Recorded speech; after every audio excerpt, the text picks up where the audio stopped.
அல்லாஹ் தஆலா இந்த ஆய்மார்களை கபூல் செய்வானாக, புரிந்து கொள்வானாக. இந்த ஆய்மார்கள் திருமணமாக எந்த வீட்டுக்கு செல்கிறார்களோ அந்த வீட்டில் தொழுகை வீடாகவும் குர்ஆன் ஷரீஃப் ஓதக்கூடிய வீடாகவும் அந்த ஆக்கிய புரிவானாக. அங்கே மார்க்க சேவை செய்யக்கூடியவர்களாக இவர்களை காரணமாக அல்ல ஆக்கிய புரிவானாக. கண்ணியம் நிறைந்த அல்லாஹ்வுடைய ஒரு மனிதன் வாழ்க்கை முன்னேற வேண்டுமானால், அவனுக்கு கண்ணியம் மரியாதை கிடைக்க வேண்டுமானால் இரண்டு விஷயம் அவனுக்கு தேவை. ஒன்று உடல் ஆரோக்கியம். உடல் ஆரோக்கியம், உடல் சுகம் மனிதனுக்கு தேவையாக.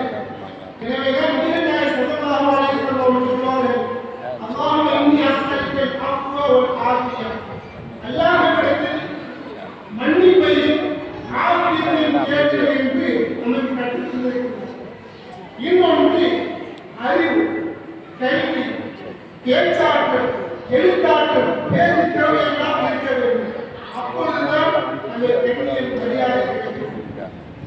கல்வி அறிவாற்றல் இருக்க வேண்டும் என்பதற்காக குர்ஆன் ஷரீஃபிலே கல்வியை பற்றி அல்லாஹ் ரசூல் நமக்கு அதிகமாக சொல்லி காட்டுகிறார். அல்லாஹ் குர்ஆனில் சொல்வான், ஒவ்வொரு பேசிட்டே வேண்டுமா அப்படியே உங்களுக்கு முன் அறிவாற்றல் எல்லாம் கொடுக்கப்பட்டு இருந்தாலும், எல்லா அறியாத விஷயங்களெல்லாம் நமக்கு உங்களுக்கு கற்றுத் தந்திருந்தாலும், நீங்கள் கல்வி அதிகமாக தேடுங்கள் என்றால் கல்வி ஆற்றல் உங்களுக்கு தேவை. கல்வி தேடுவது கட்டாய கடமை என்றார்கள் நபிகள் ஸல்லல்லாஹு அலைஹி வஸல்லம். தரவுகளின் பொழுது பாராட்டி முஸ்லிமும் முஸ்லிமா ஒவ்வொரு ஆண்களும் பெண்களும் கல்வி தேடுவது கட்டாய கடமை என்றார்கள் நபிகள் ஸல்லல்லாஹு அலைஹி வஸல்லம். இந்த